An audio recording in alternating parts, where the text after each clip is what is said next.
नमस्कार दोस्तों। देखिए, आज इंडिया और पाकिस्तान का जो जंग के माहौल चल रहे हैं उसके बाद बीच में खबर आया है कि अमेरिका ने मीडिएट किया है सीज़ फायर के लिए। तो देखिए दोस्तों, इंडिया कभी भी नहीं चाहता है कि जंग हो। जंग हम लोग जो इंडिया के लोग हैं वो अमन पसंद लोग हैं और हम लोग एक सेकुलर कंट्री है, जिसकी वजह से हम लोग कभी भी नहीं चाहते हैं कि कोई भी जंग हो। और पाकिस्तान जो है, पाकिस्तान एक बिगोटेड कंट्री है जो हमेशा ही रिलीजियस लाइन पे दंगा फसाद जंग ये चाहता है। तो पहलगाम पे जो घिनौना हरकत पाकिस्तान ने किया है, इंडिया ने इसके लिए जो जिम्मेदार है उनको सजाए देने का कोशिश किया है, क्योंकि they can not be go अनपेनलाइज्ड। अब देखिए, यहाँ पे जो डोनाल्ड ट्रम्प का जो बातें आए हैं, after a long night of talks mediated by United States, I am pleased to announce that India and Pakistan have agreed to full and immediate ceasefire। तो बात क्या है कि भारत तो लोग बोलते हैं एक विश्व गुरु है, विश्व गुरु बनने जा रहे हैं। अब इस दरमियान कोई तीसरा देश आके आपको कोई देश को सीज़ फायर के लिए कैसे मनाएगा? तो ये हम लोगों का दो विश्व के दरबार में स्टैंडर्ड लोग है उसको दिखाता है, कैसे स्टैंडर्ड है, हमारा औकात क्या है। अमेरिका बोल देंगे तभी क्या हम लोग सीज़ फायर कर देंगे। और पाकिस्तान को कभी भी विश्वास नहीं करना चाहिए, क्योंकि पाकिस्तान हमेशा गद्दारी किया है और पाकिस्तान जो है गद्दारों के मुल्क है। और पाकिस्तान एक स्टेट नहीं है, सेना द्वारा जो आर्मी है पाकिस्तान के, वो लोग कभी नहीं चाहते हैं कि भारत और पाकिस्तान के बीच में अमन हो, शांति आए। और पाकिस्तान का जो आम नागरिक है वो भी पीस रहा है, मगर आम नागरिक को क्या किया जाता है कि वहाँ पे जो मदरसा चलते हैं उस मदरसा के द्वारा जो फंडामेंटल टीचिंग्स है वो लोगों को सिखाया जाता है, और जो वादे किए जाते हैं, जैसे ब्रेन वॉश किया जाता है टेररिस्ट का, वैसे ब्रेन वॉश किया जाता है। क्योंकि पाकिस्तान ये 30 सालों से कर रहा है। पहले अमेरिका के लिए करता था, अफ़गानिस्तान जो रूस और अफ़गान वार में जो हुआ था उसके लिए करता था, अभी वो चीज़ शिफ्ट होके पाकिस्तान को ही काट रहा है। तो देखिए यहाँ पे क्या और बोलते हैं, congratulation to both countries on using common sense and great intelligence. तो क्या हम लोगों का पास कॉमन सेंस नहीं था कि हम लोग अमेरिका का बात सुन के, ट्रम्प जी का बात सुन के कॉमन सेंस यूज़ करने लगे? Thank you for your attention in this matter. तो ये जो बातें हैं ये बहुत ही गलत हो रहा है, क्योंकि ये होना नहीं चाहिए। और इंडिया को अभी एक बहुत अच्छा मौका था कि जो पाक ऑक्युपाइड कश्मीर है इस मसला को एकदम सॉल्व करने के लिए, कि पाक ऑक्युपाइड कश्मीर जो भारत का लीगल हिस्सा है उसको टेक ओवर करने के लिए, और टेक ओवर जैसे ही करते तो जो पूरा जियोपॉलिटिकल खेल उसमें चेंज हो जाता।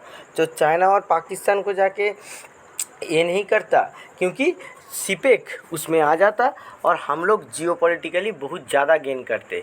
तो मेरा अपील यही रहेगा भारत सरकार से कि जो ये जो जंग, अगर जो माहौल पाकिस्तान ने हमारे ऊपर थोपा है तो उसके लिए हम लोगों को रिप्लाई दे के बस चुप नहीं बैठना है, हम लोगों को पाक ऑक्युपाइड कश्मीर ले लेना है। क्योंकि पाक ऑक्युपाइड कश्मीर अगर हम लोग ले लेंगे तो ये जो मसला है ये मसला पूरे ख़त्म हो जाएंगे। जियोपॉलिटिकली हम लोग बहुत एडवांटेजियस पोजीशन में चले जाएंगे, क्योंकि अफ़गानिस्तान के साथ लैंड बॉर्डर खुल जाएंगे, और पूरा जो मिडल ईस्ट है, जो पूरा सेंट्रल एशिया है उसके साथ हमारा लैंड बॉर्डर हो जाएगा। हम लोग इंफ्रास्ट्रक्चर डेवलप कर सकते हैं। और गिलगिट बल्चिस्तान भी, जो गिलगिट प्रोविंस है, जो बल्चिस्तान प्रोविंस है, उसमें भी हम लोग जो हमारा इन्फ्लुएंस है वो असर्ट कर सकते हैं। तो मेरा तो यही दरख्वास्त रहेगा। और अमेरिका कभी भी किसी का सगा नहीं रहा है, पाकिस्तान को यूज़ किया है, अभी पाकिस्तान को डिच कर रहा है, फिर क्या कर रहा है, मीडिएट कर रहा है टॉक के लिए। क्यों? 2 दिन पहले ही तो ट्रम्प जी बोल रहे थे कि पाकिस्तान अगर कुछ करेगा तो हम बम मार देंगे। अरे जो रसिया और यूक्रेन का जो वार हुआ तो यूक्रेन को पहले असला दे दिए, उसके बाद बोल रहे हैं पैसा दो। तो बम पाकिस्तान को मारेंगे, फिर आके हम लोगों को बोलेंगे कि पैसा दो। क्यों हम लोग करेंगे? हम लोग के पास खुद के बम है, खुद का एयरक्राफ्ट है, खुद के मिसाइल है, हम लोग जो खरीदे हैं वही यूज़ करके हम लोग जीतेंगे। हम लोगों के पास कैपेबिलिटी है, अमेरिका का हेल्प नहीं चाहिए। आप बस न्यूट्रल रहिए और देखिए हम लोग क्या कर सकते हैं। तो ये बहुत अच्छा मौका है पाक ऑक्युपाइड कश्मीर को लेने के लिए, और अमेरिका का जो मीडिएशन है वो ज़रूरी नहीं है इस विषय में। और दोस्तों यहाँ पे और एक बातें हैं जो कभी कभी जो विश्लेषक होते हैं, जो स्ट्रैटेजिक एनालिस्ट होते हैं, वो लोग बोलते हैं कि न्यूक्लियर जो है, देखिए हम लोगों के पास नो फर्स्ट यूज़ पॉलिसी है, ठीक है। तो पहले हम लोग न्यूक्लियर नहीं करेंगे, अटैक नहीं करेंगे, मगर अगर पाकिस्तान ने कोशिश किया तो हम लोग पाकिस्तान का एकदम जो दुनिया का मैप है उससे उसको मिटाने का क्षमता रखते हैं। अगर इंडिया में 140 करोड़ आबादी है, अगर सोचिए खुदा ना खास्ता अगर पाकिस्तान ने दिल्ली के ऊपर या गुजरात के ऊपर या कहीं पे भी इंडिया में जहाँ पर तक कैपेबिलिटी है, पाकिस्तान का रेंज है, वहाँ पे एक अटैक कर दिया मान लीजिए, तो उसके तुरंत बाद पहले तो वो करने से पहले हम लोग आसमान में ही उसको इंटरसेप्ट करके गिरा सकते हैं, एक बात है, उसमें भी क्षति होगा। मगर उसके बाद पाकिस्तान का जो 6-7 शहर है उसमें साइमल्टेनियसली न्यूक्लियर अटैक करके हम लोग पाकिस्तान को दुनिया का मैप से मिटा सकते हैं। और ये सबसे सुनहरा मौका है। हमको लगता है कि पाकिस्तान का जो प्रॉब्लम है एकदम जड़ से ख़त्म कर देना चाहिए।